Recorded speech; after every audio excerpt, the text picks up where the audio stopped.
तथागताच्या जीवनात एक चित्त म्हणजे चैत्र पौर्णिमेला 5 महत्वाच्या घटना घडलेल्या दिसून येतात.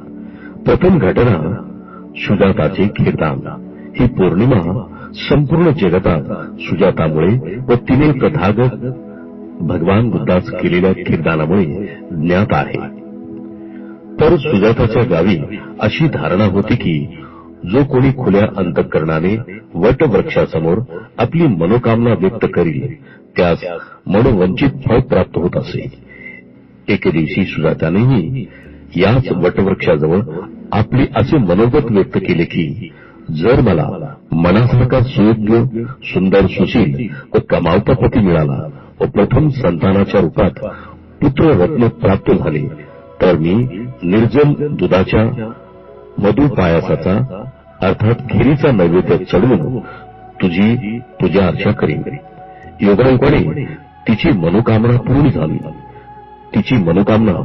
झाली म्हणून ती आपल्या पूर्ण नावाच्या दासीबरोबर त्या वृक्षराजाकडे गेली व नवसाप्रमाणे मधुपायासाने भरलेले पात्र त्यासमोर ठेवून नमन केले. नेमके त्याचवेळी सिद्धार्थ गौतम हे बुद्धत्व प्राप्ती आधी त्या वडाच्या झाडाखाली तपश्चर्येस बसलेले होते. अन्न पाण्याविना अविचलपणे ध्यान धारणेस बसलेल्या त्यांच्या शरीराची गात्री विरून केवळ हाडाचा सापळाच काय तो शिल्लक होता. त्याच्या त्या अस्थि पंजर झालेल्या स्थिर पण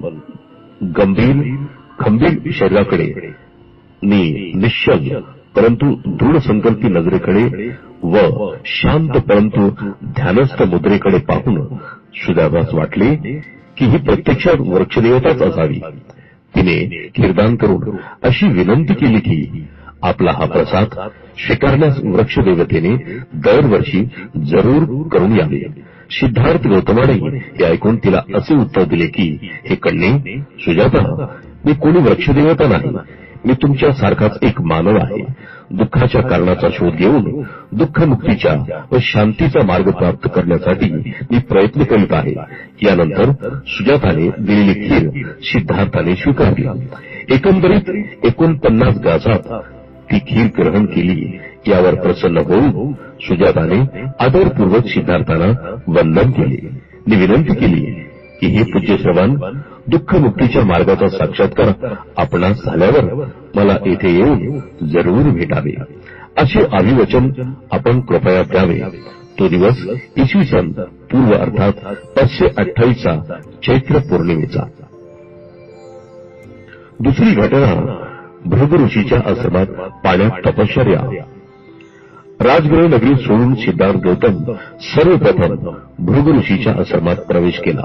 एका चैत्र पौर्णिमेस सिद्धार्थ गौतमाने सुद्धा पाण्यात राहून तपश्चर्या केली व दुःख निवारण्याचा मार्ग शोधण्याचा प्रयत्न केला. पण तिथे स्वर्ग प्राप्तीसाठी काही जण सतत पाण्यातच राहत असत. याप्रमाणे कष्ट सहन केल्यानेच स्वर्गलाभ होतो व कष्ट सहन करून देहदंडाने पुण्यलाभ घडते अशी त्यांची धारणा होती. पण हे सर्व सिद्धार्थास सपशेल खोटे वाटले. तिसरी घटना उद्दक आश्रमात रामपुत्र ऋषीकडे तपश्चर्या. शांतीच्या व जनकल्याणाच्या शोधात असताना सिद्धार्थ गौतम हे एका चैत्र पौर्णिमेला उदक राजपुत्र ऋषीच्या आश्रमात प्रवेश करून तपश्चर्या आरंभिली व त्यात त्यांनी ध्यानधारणेची 8वी पायरी आत्मसात केली. त्यापूर्वी त्यांनी अलारकामा यांच्याकडून ध्यान मार्गाच्या 7 पायऱ्या पूर्ण केलेल्या होत्या. चौथी घटना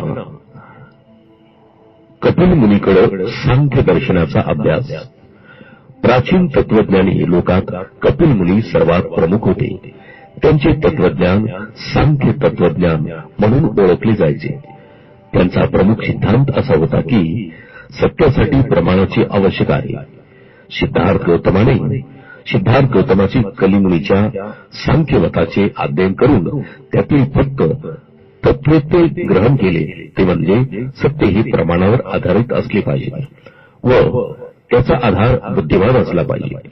ईश्वराच्या अस्तित्वास तर्कावर आधारित असे कोणतेच कारण विद्यमान नाही आणि जगात दुःख आहे तर सांख्य मार्ग व समाधी मार्ग यांचे शिक्षण कपिल मुनीकडून सिद्धार्थाने घेतल्यावर ते गयेला गेले.